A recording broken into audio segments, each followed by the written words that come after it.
बिस्मिल्लाहिर्रहमानिर्रहीम। अस्सलामुअलैकुम दोस्तों, अमजद अली हाज़िर खिदमत है और आप देख रहे हैं ज़ुहान किचन गार्डन। तो दोस्तों, कमेंट बॉक्स में बहुत से दोस्तों ने ये सवाल किया था कि तुलसी और न्याज़बों में क्या फ़र्क है और इनकी केयर कैसे करनी चाहिए, जबकि अब गर्मी है और हमारे पौधे सूख रहे हैं, मुरझा से गए हैं। तो इसकी वजह क्या है, इसको केयर कैसे करें कि ये सूखने से बच जाएं। सबसे पहले दोस्तों, न्याज़बों और तुलसी के पौधे की पहचान कैसे होगी। तो दोस्तों, न्याज़बों के जो पत्ते आते हैं वो लंबे होते हैं और जो तुलसी के पत्ते होते हैं ना वो थोड़े से गोल चिपटे किस्म के होते हैं। और जो इसके पत्ते का फर्क ये है कि ये देखिए, तुलसी के पत्ते इस तरह से थोड़े चिपटे होते हैं, ये देखिए। और जो न्याज़बों के पत्ते हैं वो थोड़े लंबे होते हैं और कम ग्रीन होते हैं और इनके ऊपर जो फूल आते हैं वो पिंक रंग में या पर्पल रंग में इस तरह से गुच्छों की सूरत में होते हैं। जबकि तुलसी के फूल ऐसे नहीं आते, उसके ऊपर तकरीबन वो सिट्टे की तरह, ये देखें, इस तरह लंबे सिट्टे की तरह होते हैं, यानी कि डाली के ऊपर। और इसके जो ग्रीन रंग होता है या हल्का सा लाइट वाइट कलर में होते हैं। तो ये है इसमें बुनियादी फर्क। ये देखें, ये तुलसी के पत्ते हैं और तुलसी और न्याज़बो दोनों ही जो है ना, इनका जिक्र कुरान में भी है रेहान के नाम से।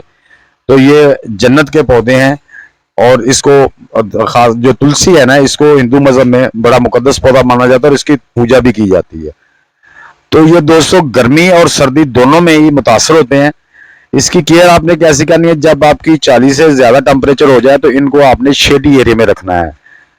हाँ, जब सर्दियों में ज्यादा सर्दी हो, कोहरा पड़ रहा हो, तो तब भी आपने इसको शेड में रखना है। इसको ज्यादा सर्दी और ज्यादा गर्मी से बचाना होता है।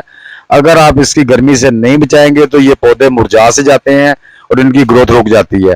इन दोनों पौधों को मेडिकल में बड़ी अहमियत हासिल है, इससे बहुत सी मेडिसिन और अद्वियात बनती हैं। तो ये आपका मुंह से बदबू आ रही है तो पत्ते चबा लें, कुछ दिनों के बाद चबाते रहें तो बदबू आना खत्म हो जाती है। ये एंटी बैक्टीरियल होते हैं। इसके पत्तों को जिस्म पे वास्तव में मसल का लगा लिया जाए तो मच्छर वगैरह आपको नहीं काटते और इनके करीब भी नहीं आते मच्छर। इसके पत्तों से आप चटनी वगैरह बना के खाने के साथ भी खा सकते हैं। और इसके पौधे की मिट्टी, पानी ज्यादा नहीं इसको देना, मिट्टी थोड़ी ऊपर से खुश्क हो जाए तो फिर आपने इसको पानी देना होता है। और इसमें कम अज कम आपकी जो है ना 40% तक नमी बनी रहनी चाहिए, फिर आपके पौधे अच्छे से ग्रोथ करते हैं। बस इस पौधे को आप ज्यादा गर्मी और ज्यादा सर्दी से बचा के रखें तो ये बड़े अच्छे तरीके से ग्रोथ करते हैं।